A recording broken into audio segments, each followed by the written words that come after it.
Let's be honest, MSFS has not had the best year. The launch of MSFS 2024 was a mess, and the last notable aircraft release was the IniBuild's A350 at the start of this year. Personally, I've spent most of 2025 playing Star Citizen, and flying its detailed, albeit expensive spacecraft, so the recently released FlyingFries Quasar for MSFS is the perfect crossover to bring me back to the sim. Let's jump in and run through the cold and dark start procedure before taking the Quasar for a flight. First, we should probably put the headset on.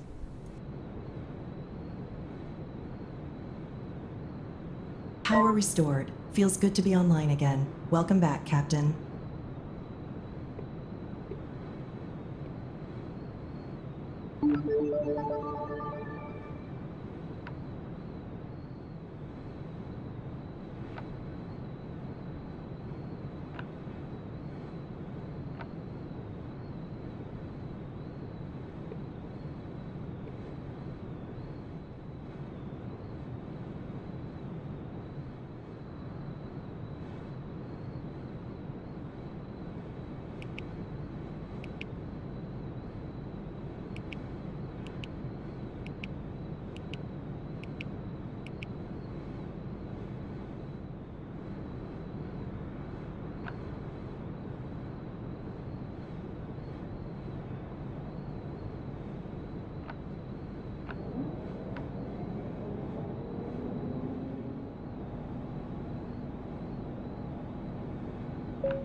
Before we fly, there's one very important warning to heed.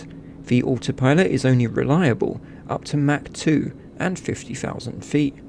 And if you've ever flown Darkstar for MSFS, you'll know that hand flying a hypersonic airplane is not the one, so we'll stay within these limitations on this flight. With the parking brake off, let's taxi out to the runway.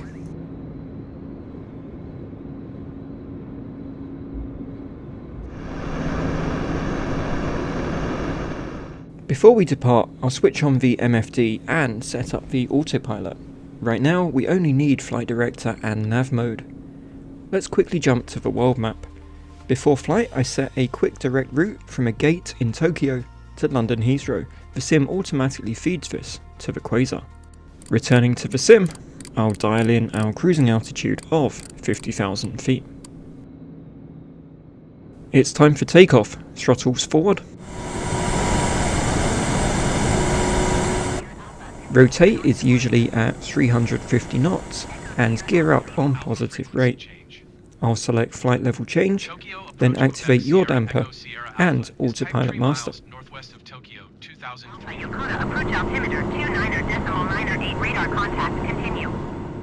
It's now time to activate afterburner and light that candle.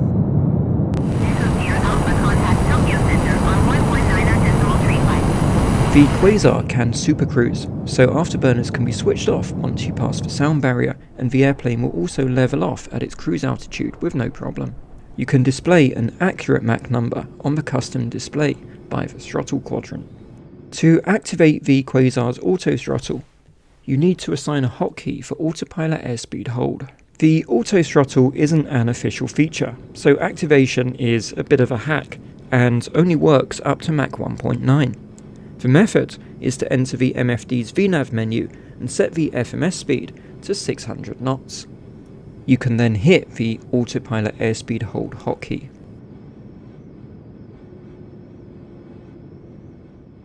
We can now enjoy our automatic cruise to London. At Mach 2, journey time between Tokyo and London is just over 4 hours.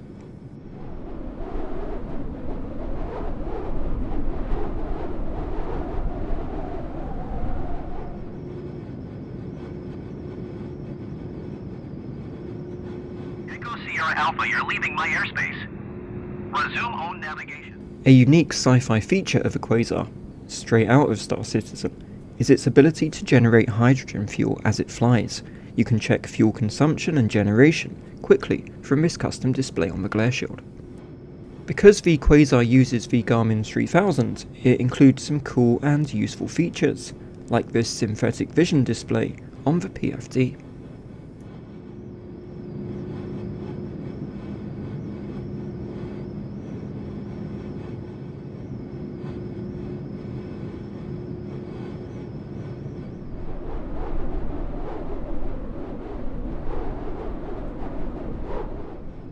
Additionally, the Quasar is theoretically capable of flying an ILS. However, its speed and the resulting turning circle can make this difficult in practice. ILS frequencies can be set and tuned on the MFD like any airplane with this Garmin 3000. The navigation displays on the right MFD are fully adjustable using the dials shown here. You can zoom and switch between a split and full display on the MFD menu. The Quasar flight deck features some funky night lighting that can be easily toggled with combined or individual switches on the glare shield. Top of descent at Mach 2 is at around 100 miles from the destination. We start by dialing in a bottom of descent altitude. This is generally the airport elevation plus 2,000 feet. Following the descent checklist, we then deactivate Autothrottle with the hotkey so we can idle the throttle, deploy the spoilers, and activate flight level change mode on the autopilot.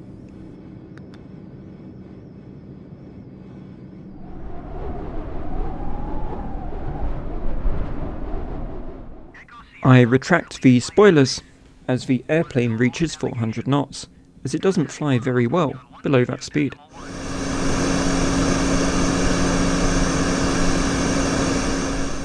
As we reach bottom of descent, I'll quickly set FMS speed to 400 knots and reactivate the autothrottle, so the Quasar remains stable as it levels off.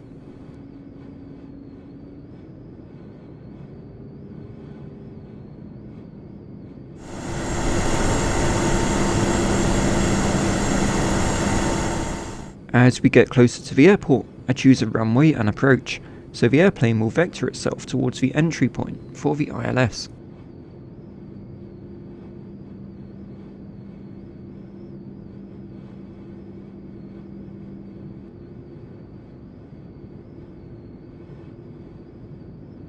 After selecting the approach, I go direct to the entry point and reactivate nav mode with GPS as the source.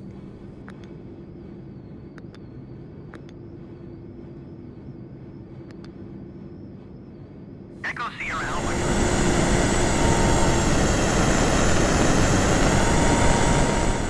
Just before entry to the ILS, I switch nav source to localizer and prepare the airplane for approach in line with the checklist.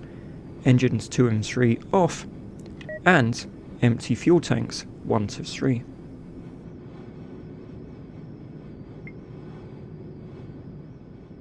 I activate approach mode and wait for the Quasar to intercept the localizer. Although it intercepts correctly and begins a right turn, the automated turn is too slow, so I disengage the autopilot and course correct manually towards the runway. I then activate the automatic fuel cutoff, disengage auto throttle, and idle the throttle for landing. Gear locked. Time to show off your smooth moves.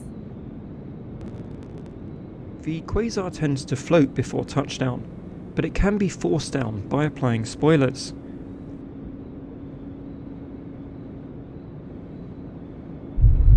Echo was Sierra Alpha, expecting contact applause ground from on the tower. 121.855. Auto fuel cutoff means we need to relight one engine before taxi, so let's do that.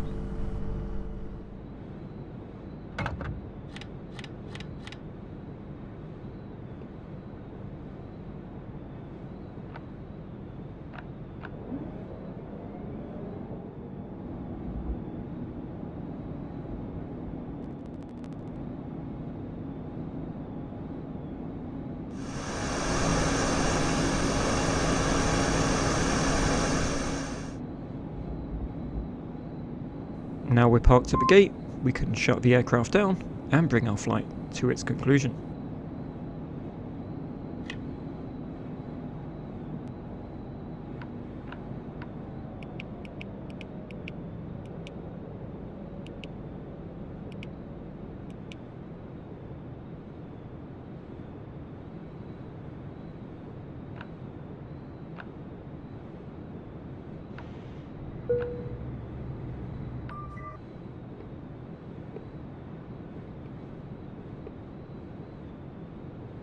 Leaving already, Captain? I suppose I can't lock you in with me. It wouldn't be nice, right?